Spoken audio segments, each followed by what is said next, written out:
Racing. Matt Kaulig, you're the man. Let's party.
Hey everybody, how's it going? Rise and shine. Let's put a smile on that face. The Bristol weekend has come and gone. It's kind of sad. I'm sitting around on Sunday basically waiting for Game of Thrones to come on and doing family things. Joining me after two what I thought were pretty eventful races for different reasons is my good buddy Ryan. What's going on, man? Bristol's in the book. Hey, Shawn, how you doing, man? Another exciting weekend and truly exciting weekend at Bristol. There is a lot to talk about this weekend, man. There are crazy things happened. I swear to God, there was a full moon on Bristol Motor Speedway last night. There was a lot of problems for a lot of top contenders, so I'm really excited to get in and dive into it today. There was a plethora of issues, and not just one of them. There was people blowing up. There was people blowing tires. There was people breaking parts. I know there was one that thought they bent a part. So it was kind of crazy. The closest thing I can remember to that, I think you said it in our AJ chat, was Indy 08. That's the closest thing I can remember to last night. It was quite crazy. Yeah, I tell you, when two can be kind of talked about, 3 tire issues, 4 tire issues, and right around the same time, then you really have to start getting concerned that there is a pattern. And 45 laps into the race last night, you had two drivers blow tires simultaneously, and then again on lap 90, 2 more drivers from the Ford camp lose tires simultaneously. And I thought right then and there, oh boy, here we go again. This is going to be an Indy 08 redo where they're going to have to start throwing mandatory cautions every 50 laps to let drivers change some tires. And it seemed to settle down, but it was off to a very inauspicious start, that's for sure. I would argue that the cost of the issues last night outweighed whatever Indy 08 had, just because of the circumstances, it being a go or go home race for a lot of guys. And it's unfortunate that it did happen in that regard, because some guys had their chance taken away from them before they even really had a chance to gain it or go for it. We'll get to all of that, though. As you guys know, this is a podcast, the trophy hunting podcast, dedicated to what I view, and I believe what Ryan views, as the most inspirational, fun following team in NASCAR, that of Kaulig Racing, owned by Matt Kaulig, operated by Chris Rice and others, men and women at Kaulig Racing. Dude, I all week thought to myself, the Kaulig Cup cars have not performed well on short tracks this year. They just haven't. Results at Martinsville earlier were not there, which was surprising considering that's one of Allmendinger's better tracks. I was a little bummed about that. They've been not very good at Richmond either, if I'm being honest. And Bristol Dirt, I don't really count. That's kind of, its own thing. They were good at the Coliseum, which is interesting. The Bud shootout there, that was interesting. But I was somewhat optimistic this weekend, just because AJ ran pretty good last year. I didn't think he was going to win. Practice started, and all of a sudden it became clear that the cars had a ton of speed, specifically the Cup cars. Those of you that are waiting for us to address Xfinity, that will be on our following episode in a couple of days. Yes, we have to break it down into 2 episodes. It's too much to talk about, and we don't want to go for 80 minutes again. So man, they go out and practice. I didn't get to see it, but I had it on in my ear, and they were around 24th and 28th, I think, and neither one of them really liked the handling of the car. They went in, they both made a swing at it, and all of a sudden, AJ's finishing, I think, top 5 in practice or in and around there, and Haley was either just inside or just outside of the top 10. And then they went and qualified the suckers, and they qualified 13th and 19th, and that was followed up by very, very impressive showing last night, where the Kaulig boys took home 7th and 12th place. And it's not just because of all the other crap that happened with the other drivers. These guys had pace the entire night, and I thought that they did as well as you could have asked them to do. Your thoughts, man, on Kaulig's performance at Bristol? Yeah, I tell you what, man, it was a bit of a surprise. I will be honest. I kind of called my shot earlier in the week, Wednesday or Thursday. We were chatting about this, and I was breaking it down, and I was, okay, we don't have race winning speed. We probably don't have top 5 speed, but this is a track where AJ ran really, really well at last year, and it's he can be very aggressive, and when you're aggressive, that tends to be rewarded at Bristol. So I kind of called my shot. I said, you know what, he could get a top 10. Obviously top 15 was our goal, and even if he had finished in top 20, I think we would have been okay. This is a solid race for AJ, and truly, Justin Haley's in the same boat. I think the expectations were a little lower there for Justin. But I had high hopes coming into this weekend that they were going to be able to perform, and perform they did. I tell you, I had an opportunity to watch the practices on Friday, and we started, as you said, probably a little slower right off the truck than we hoped for, but it didn't take long. Their second run out, about 7 to 10 minutes into practice, AJ jumped to P2 on the board, and he held that position for a good chunk of practice there. And when it was all said and done, he was P5. And then Haley was right around P10. And now the one thing that I definitely was very had to keep in mind here is they were Group B of practice and Group B of qualifying. And when you break that down, it was clear that the track was getting cooler as the sun started to go down. So all the lap times in Group A were a little slower than Group B. So I was a little hesitant that what speed was there. Was he really that fast? And he went out and qualified 13th. And truthfully, I think he could have qualified even better than that. But because of the driver change, he didn't race last weekend. He lost some of Kaulig lost some of their points, and he had to go out second in the Group B qualifying. And, that probably kept him out of the Fast 10, but still lining up 13th, and Haley was right around P19, I think is where he started on the night. So both cars inside the top 20 going into the race weekend. So that was pretty optimistic. And then, as you said, once they got into the race, they didn't really falter. I will say I noticed both Kaulig cars tended to have much better long run speed. The first 5 to 10 laps, it's pretty consistently, at least watching AJ, he probably dropped 2 or 3 spots every single restart. I know it's tough to get the right line, bottom versus top, but once everybody settled in and they got a long run going, and he was not only maintaining his position, he was passing cars. And the one thing AJ was doing very well was he was driving the bottom line. Not many cars could hold the bottom using that resin. Most everybody was riding the top around the wall there. And that was a huge benefactor for him, being able to make some passes and run competitive lap times all night long. So, there is a lot of attrition in last night's race.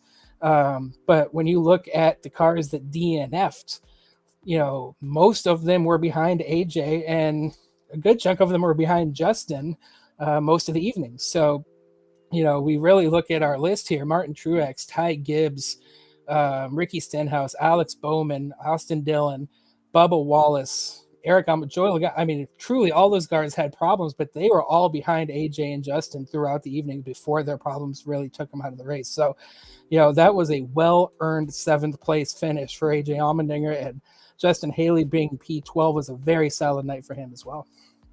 Yeah, I don't think they could have asked for more, man.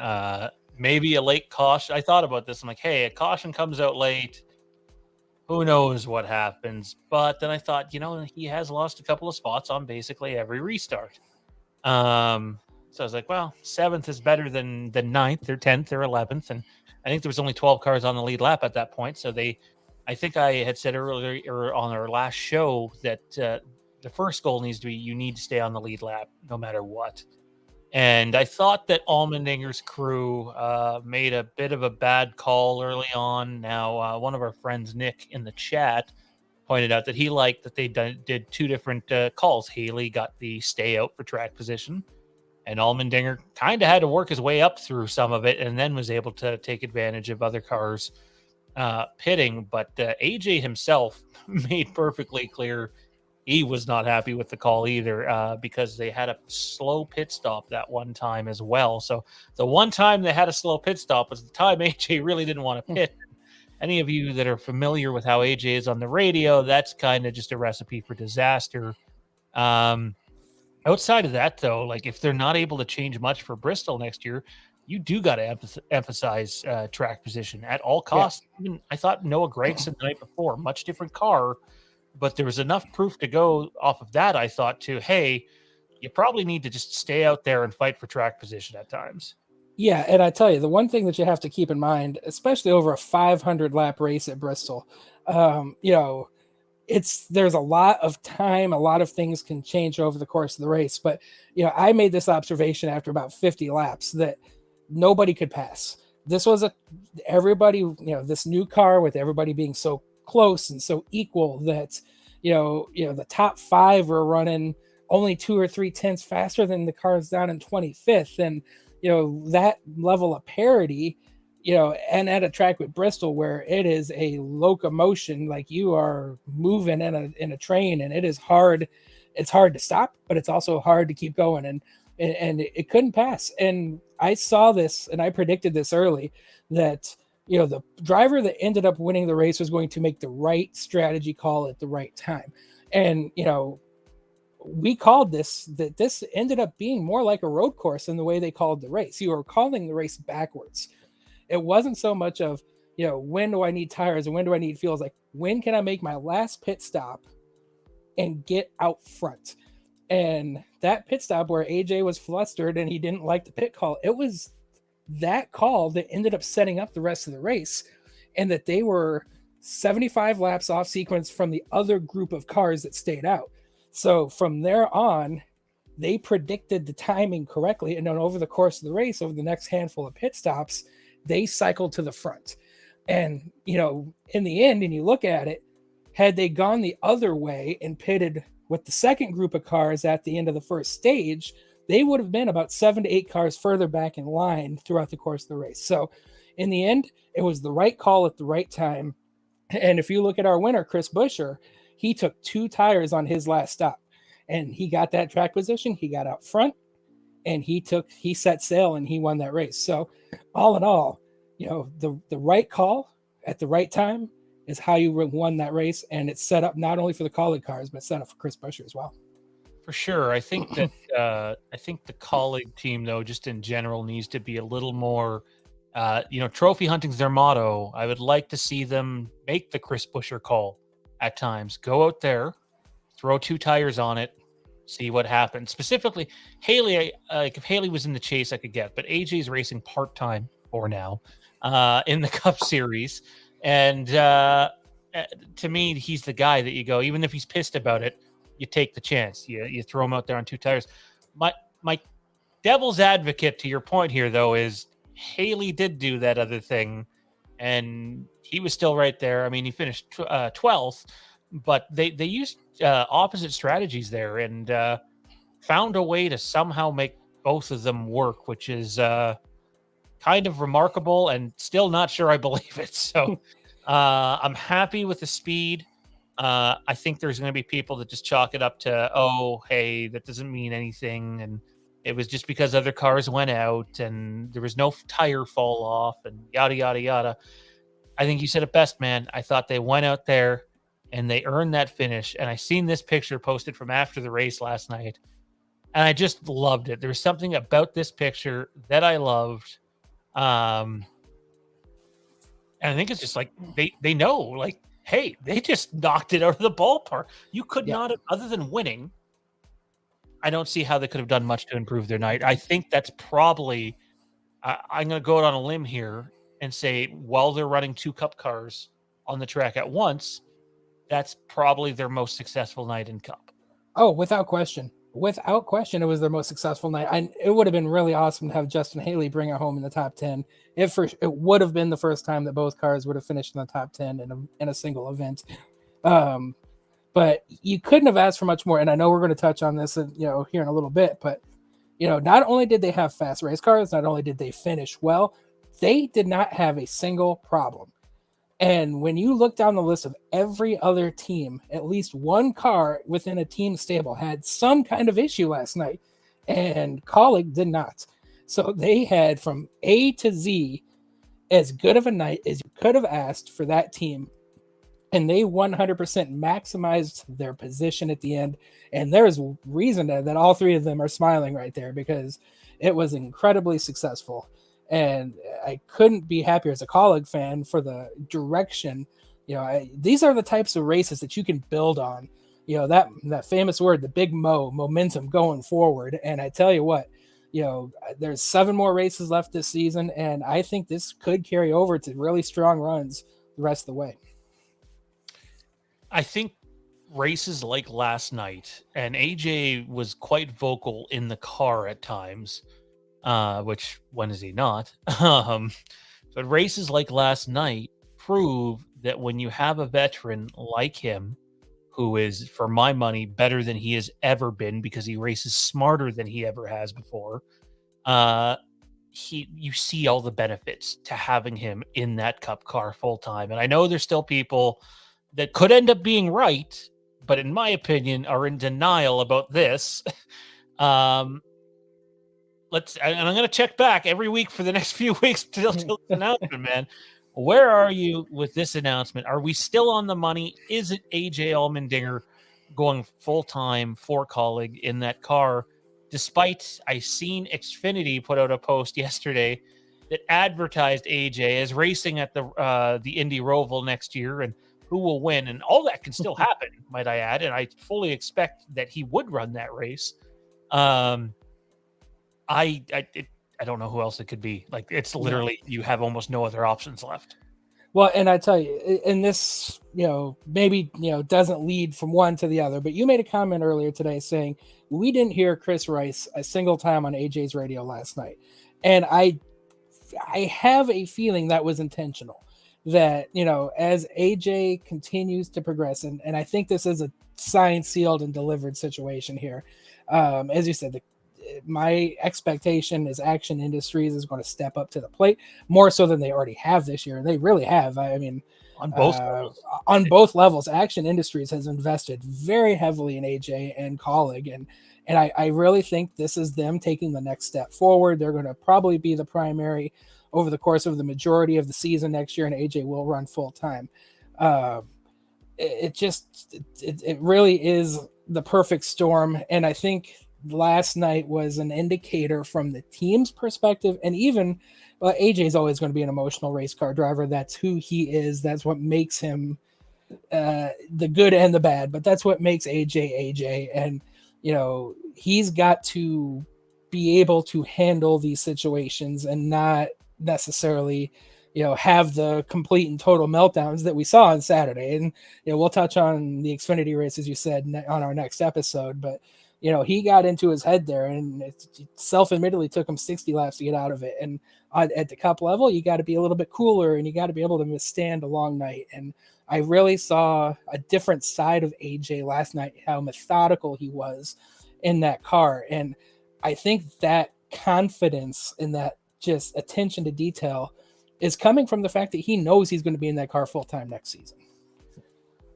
Yeah, I would hope so. Like, because, hey, when you run with a smaller team, and we know that they want to invest big dollars, and to be honest, Kaulig is probably in a position to, we're going to talk on the next episode about the Xfinity program and reasons that might be suffering. But Kaulig, I think more so than maybe any team outside of 2311, is in a position where they want to keep expanding and they want to keep growing their operation and adding talent, whether it's in the driver's seat or behind the wall. Um, and yet, you just mentioned it. AJ on Saturday, with the pressure on and the championship on the line, regular season championship, thought he messed up, might have, but didn't blow it up.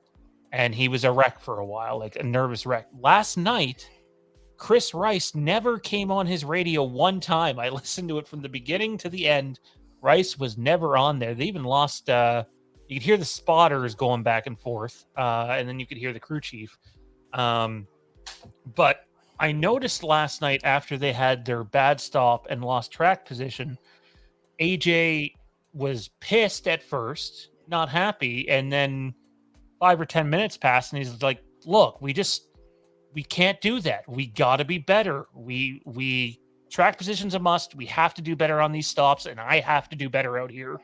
And it was like he just sort of took the reins. It was like, you know what? No, this is my team. You know, they've coached me up. Let me get to them too. And that is not something I'm used to seeing from AJ Allmendinger. Yeah, it was a very nice change of pace. And I hope, and you know, let's make the assumption he is full time in Cup next year, because I think that's what our stance.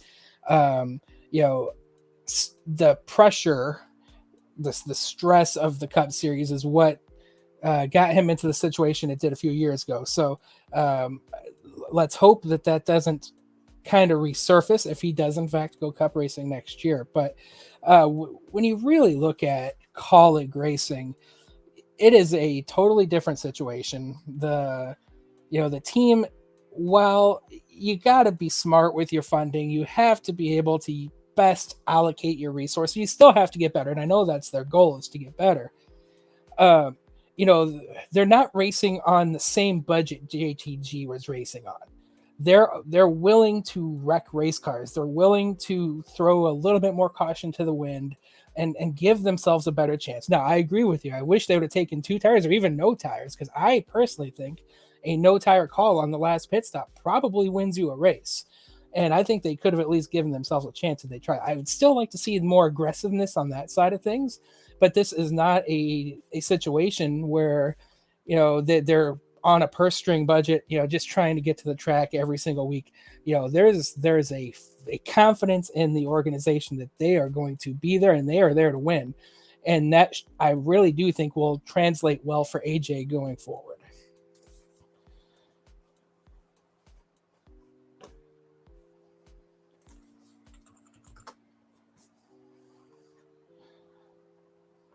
Oh, Shawn, you're muted. Bloody hell. So we're 22 minutes into this thing. Leave a comment, click the like button, helps other people find the stream. Hit subscribe if you enjoy the content you're getting. It really would be appreciated. The view numbers have been really good for something that hasn't been advertised super heavily, and then is on a beginner YouTube channel. And trust me, as a guy who does YouTube as a part-time living elsewhere, beginner channels do not get shared very often by Google. That's just not how they do things unless you're going to pay them to do it. So thank you for the support so far. It really is appreciated. I do want to reach out, though, to that part of the fan base that keeps saying AJ is happy in Xfinity. He doesn't want to go back to Cup. That's what he said. There's a very strong number of them saying that, and I'm gonna sort of go devil's advocate against that. And I'm not even just talking what has been said or implied lately. I would say that he never once said, there's no way I'm going back Cup racing, at least not publicly. The way that he addressed it at that press conference that they held last year when they announced the charters, which you can find on YouTube still, was that he would do what the team wanted to do, but it was his preference to remain in Xfinity. But ultimately, he was going to do what was best for the team. We didn't know till basically right after Phoenix ended last year, when he did his interview, that he was returning to Xfinity. That's when we had the first real heads up. And even going into the off season, we all kind of thought, well, there's a chance that this could change, and drivers are coming off the board, and we didn't know about the Noah Gragson thing. We knew Hemrick was coming on for an Xfinity Series ride. So there's a lot of people that are saying he was adamant he was never going back, and I never heard that out of him once. Now, maybe others have, but I didn't. I've always heard he would do what's best for the team, but Xfinity was his preference, and a lot has changed since then.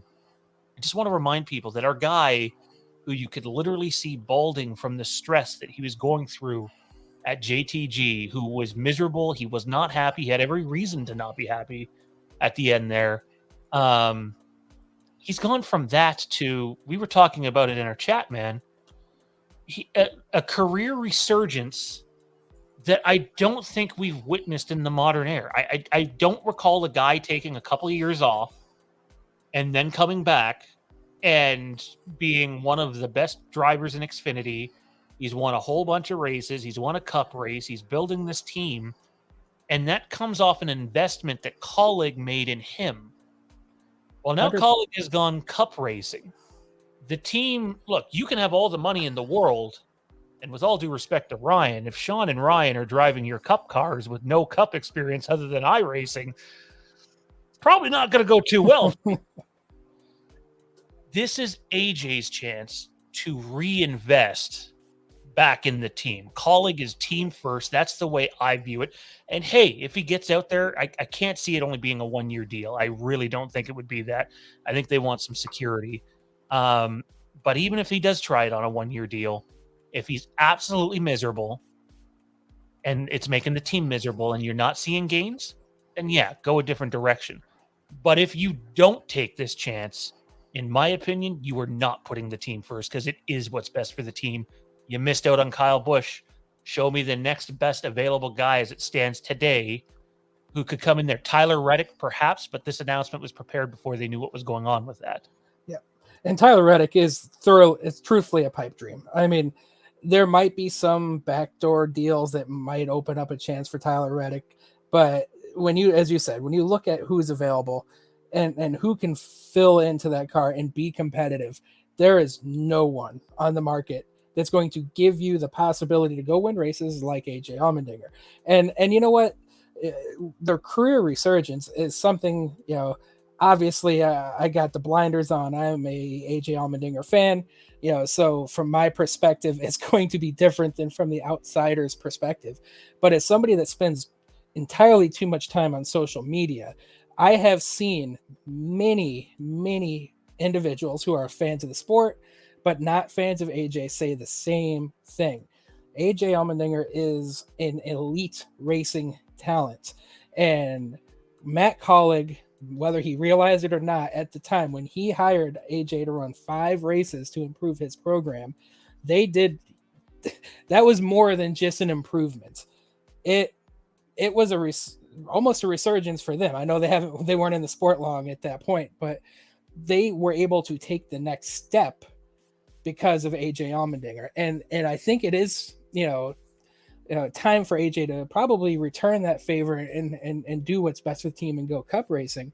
But when you really think about the cup organization and where AJ's at 40 years old, and we talked about this last time, this is really the window where a driver is at their very, very best. That prime is probably 37 to 42 or 43, and he is right smack in the middle of it. So, I think if, from an AJ Allmendinger's perspective, I know there has to be some level of, fire in his belly that says he wants to prove to himself that he's capable of doing it. Yeah, you don't get to this level of sport without having that self-confidence.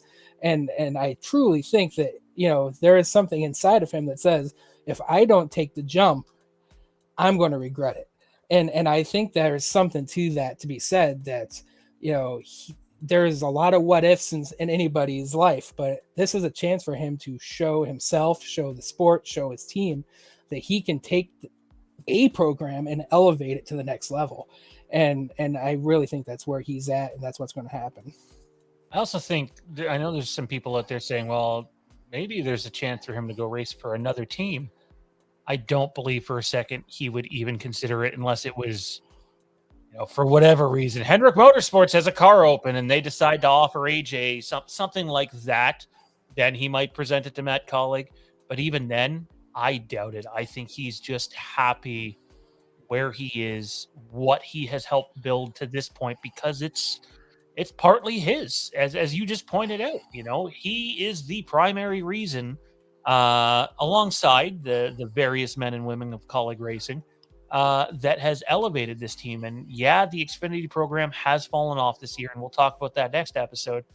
But the Cup program has been fantastic. AJ has been fantastic, and I'll do you one better. There's 6 Cup road courses. I know there's 8 Xfinity ones, but there's 6 Cup ones. And yes, at a place like Watkins Glen that runs super fast, he's not going to be able to be the favorite there simply because of the Hendrick cars.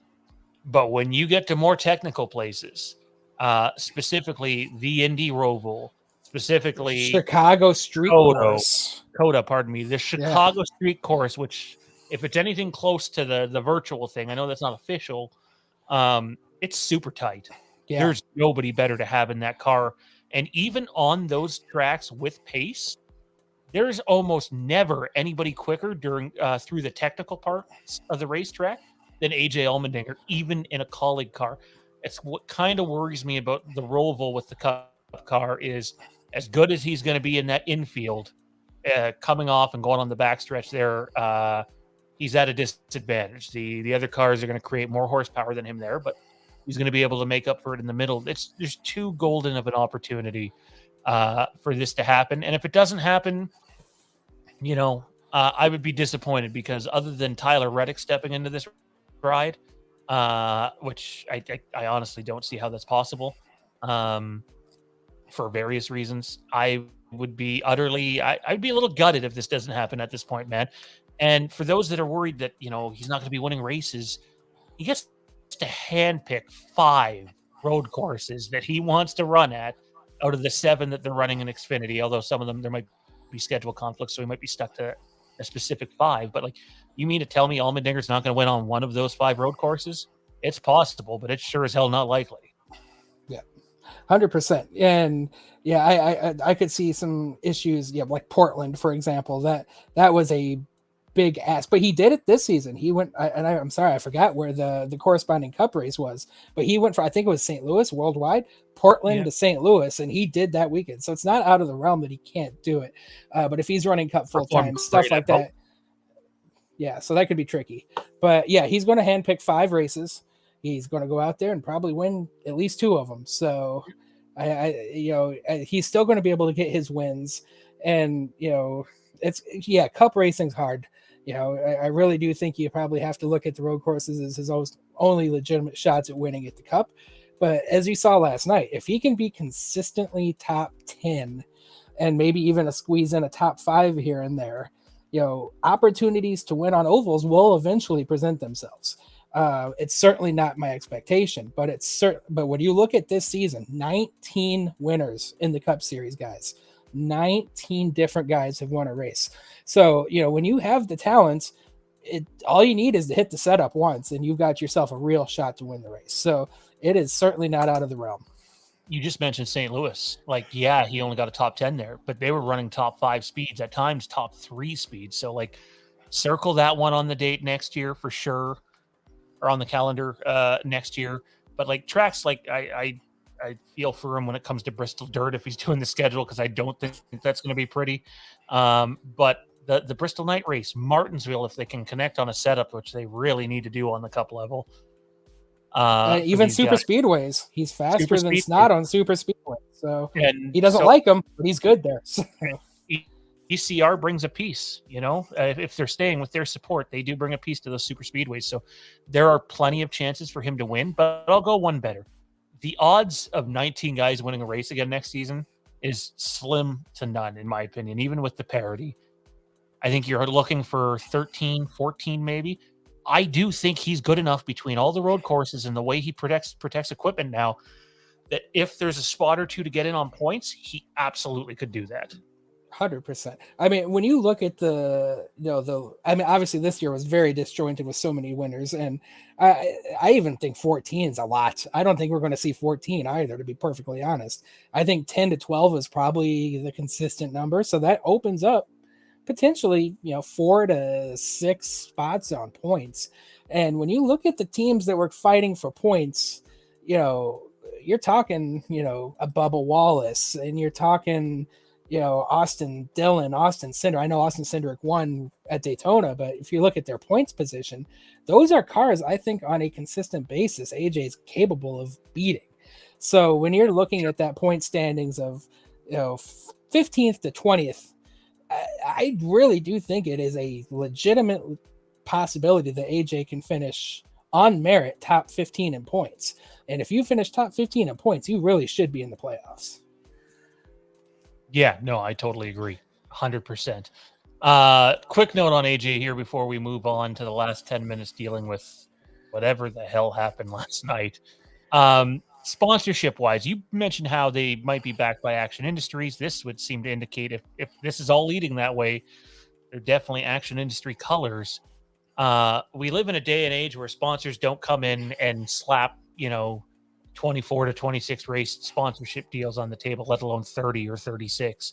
And yet I don't know what the number is, but outside of Goldfish slots, Goldfish casino slots, has he run a different cup car this year other than Action? I don't think he has. Sorry, Andy's Frozen Yogurt at the All-Star race, right? At the All-Star race, yep. But no, I was just going to say, the Goldfish Slots organization, I forgot the parent company for them, but yeah, they stepped up to the plate in a big way with 6 primaries this year. And, it seems like they were very satisfied. They run promotions within the game. I know I have given that game some money thanks to the sponsorship. So I really do think it's an Action Industry sponsorship, probably up. Yeah, I'm optimistic. I'm going to say upwards of 20 races next season. I know that is a lot, but I think that's a real possibility there. I could see the Goldfish Casino coming in for 5 or 6 races, and it's pretty much a full slate. You only need to fill 10 spots out. So I don't think there's going to be, I don't see it being too challenging to fill up the car for sponsorship if Action Industries is on board in the way that I think they are. And then you have the one-off races that are based on location. It's going to cost them a lot more. It's just the way it has to work. But is Andy's Frozen Yogurt willing to step up during a Texas race? Is Barger Precast willing to sponsor a cup car at Bristol? All things you got to wonder. The sponsor that I'm looking at, though, and by the way, I think if they could even get half the schedule, if you get Action on for half a season, you should take that to the bank and run. But I'm interested to see what happens with Nutrient Ag Solutions. They typically have not really gone to Cup. I can't think of them being on a Cup car. Leaf Filter will likely stick with Haley. I would love to see that team with the success that they've had with AJ behind their cars this season. I would love to see them say, hey, we'll come up for 6 to 8 races in the Cup Series. I would love to see a Nutrient Ag car in the Cup Series. Yeah, I would too. And, that was a very last minute deal that came into place with Nutrient AG with AJ Allmendinger, because they were full season sponsorship, not full season, but they were the primary sponsor on Jeb Burton's car last year. And they said, you know what, we're walking away. This isn't something we're not seeing the results, and this isn't for us. And, we thought, oh, well, that's unfortunate. They were a big partner for the team. And then in the last couple weeks prior to the season, they say, you know what, AJ Allmendinger, he's our guy. Let's do 10 races. I would love for them to step up, and when you're looking at Xfinity numbers versus Cup numbers, it's a big jump. So if you're willing to sponsor 10 Xfinity cars or 10 races, you're probably looking at 4. Exactly. I was thinking 4 Cup races, but you know what? 4 Cup races, let's get it going. I think it's, if they're willing to stay with AJ, and they certainly got the results, they've 2 of AJ's wins has been with the Nutrient car this year. So if they are happy with that, I could see them coming on board for maybe 4 or 5 races themselves. Absolutely. All right, let's quit fanboying over Allmendinger. We'll follow this. We'll find out in 17 days if we're going to be horribly disappointed or not. Dude, what the hell happened last night? Oh my God. I was thinking mid-race, I need to start jotting down all of the issues because I wasn't going to remember them. And here we are. I don't remember all the issues because there were so many of them. You got Martin Truex here. He lost his power steering. Kyle Busch loses a motor. Both 2311 cars have power steering issues. Alex Bowman had power steering issues.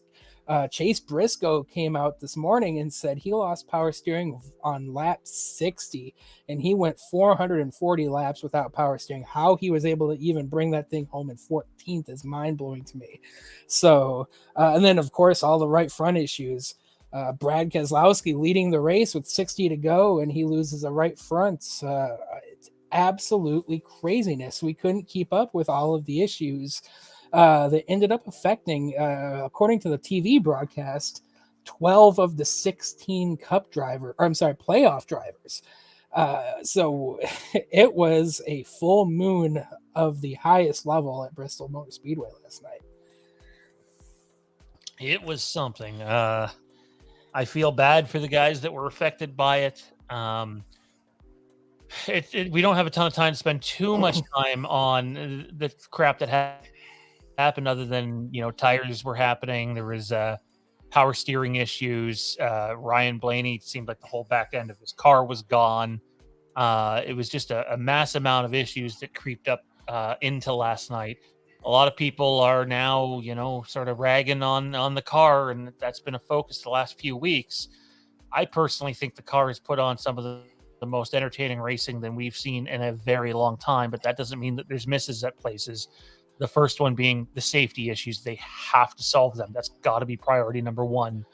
But priority number two is they do need to stop with so many parts failures the way that it seems to be happening, because that ended up determining people's playoff fortunes. And I don't think that can happen. It's one thing when a team makes that mistake. It's another thing when essentially NASCAR is responsible for it. That being said, I said this to you off air, man. I firmly believe this as a fan of sports in general. When the teams that like to spend a metric shit ton of money get told that they can't do certain things, and they're forced to do something that maybe they don't want to do, which creates a new level of parity, they're going to complain regardless. You will never convince me that a lot of the teams that are complaining now wouldn't be complaining anyways, because we've never seen parity at this level in the Cup Series that I can recall. And I think it's important to solve the safety issues and solve the part issues, but you cannot do it at the cost of the parity, because that parity, to me anyways, when you look at all the numbers and how the charter system works, that parity allows new owners who want to come into the sport to go, hey, I could spend $20 million on a charter and hire driver X and build the team and have a legitimate shot at doing something, when before it was a pipe dream. Now it's not. And you got to protect that, in my opinion. Where do you stand with all that? Yeah. And as you said, I mean, you hit the nail on the head with these big programs. A bit of their advantage is gone, and they don't like it. And, and when NASCAR made the decision to go to a more spec series, and they, sent out contracts to, I think there's upwards of 50 companies that are, been hired on as third party suppliers for various parts and pieces for this car. There had to be an expectation of growing pains. And, this was the first, obviously we did Bristol dirt earlier this year. So this is the first time the Bristol car or track has been driven. And we definitely saw power steering issues. We saw it in practice too. They were saying, oh man, there's no response middle of the corner. And there was clearly something going on, whether it was with the seals in the power steering pump or within the front links that are causing problems. It was very unfortunate to see so many cars have power steering issues last night. But this is something that they can learn from. They have a huge research and development program. They're going to be able to go back, figure out what the root cause was, and work with the company that provides those parts and resolve that. And if you even look a couple of years ago when they introduced the new pick guns, it was the same story. It was the same song and dance. The teams were spending millions of dollars to shave off 1/100th of a second on their pick guns. And they decided, you know what, that's too much. We need to have a spec universal pick gun. There were a couple failures over the course of the first 2 months of the season. And, you're hearing the same teams and same drivers screaming from mountaintops that they just need to go back to their original pick guns, and this is not working out. And guess what? They figured it out. They solved that problem. Sure, it'll happen every once in a blue moon, but that went away. And this is going to go away. They're going to figure out what caused the issues, and they're going to fix them, and we're going to move forward, and it's going to be what it is. Now, to the safety concerns, without question, that does take priority in my mind, and they really do need to soften up the clips a little bit. I am the furthest thing from an engineer, but I feel like, just giving the front and rear clips a little bit more squishiness and letting them actually, cave in a little bit. It could cost you a car, it could cost you a chassis, but you know what? Replacing a chassis is way more. You can do that with as long as you have your driver. And right now, we're going to start losing drivers. We have already lost a driver in Kurt Busch, so that priority needs to come into play. So, and that now, would that affect parity? It certainly could, but as long as they can keep the same general structure and just make the cars a little softer, at the expense of maybe some of those parts and pieces needing to be replaced, so be it. That's what they need to do. Before we go off here, man, the Kyle Busch situation. I thought we were done talking about Kyle Busch, but I guess not. Last night he blows up. He's blown up in 2 of 3 races. He is now eliminated. It's the first time that's ever happened in this round.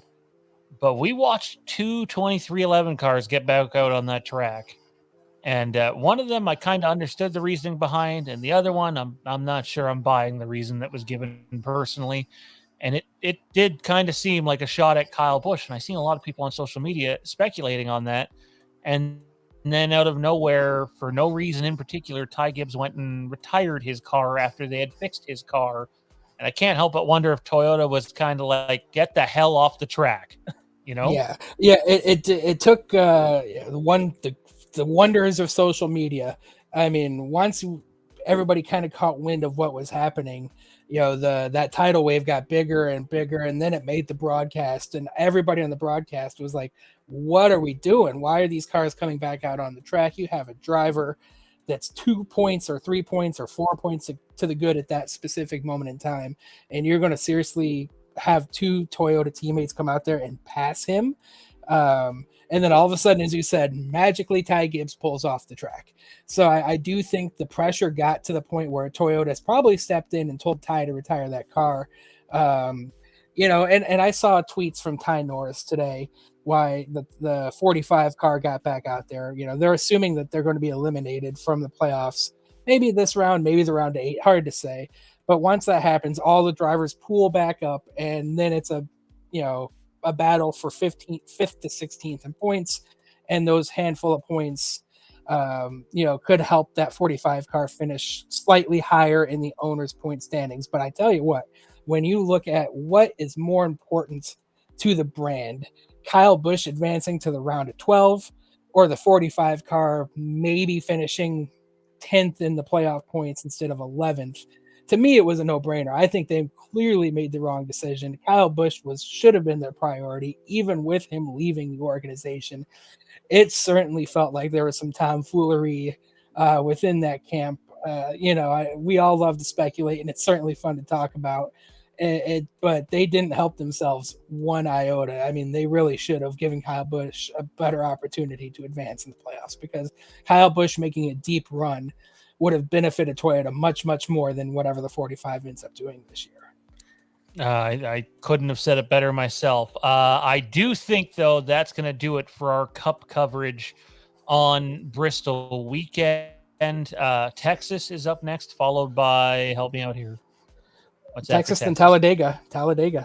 Oh boy, Texas, which, you got a bit of a 1.5-mile track, and then Talladega, who the hell knows what happens, and then the Roval. So enjoy quite a the week round of normalcy, because then nothing's normal about the next 2 races. So if you enjoyed the show, leave a comment down below. If you have any suggestions or constructive criticism, feel free to leave that too.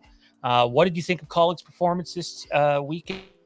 What did you think of the just massive mess that went on in the Cup Series race? Comment below, share your thoughts with us. We will take the time to reach back out to you. Ryan, thanks for doing this, man. Yeah, thanks, Shawn. See you guys next time. Absolutely. We will see you next time on the Trophy Hunting Podcast. Have a great night. We'll see you then.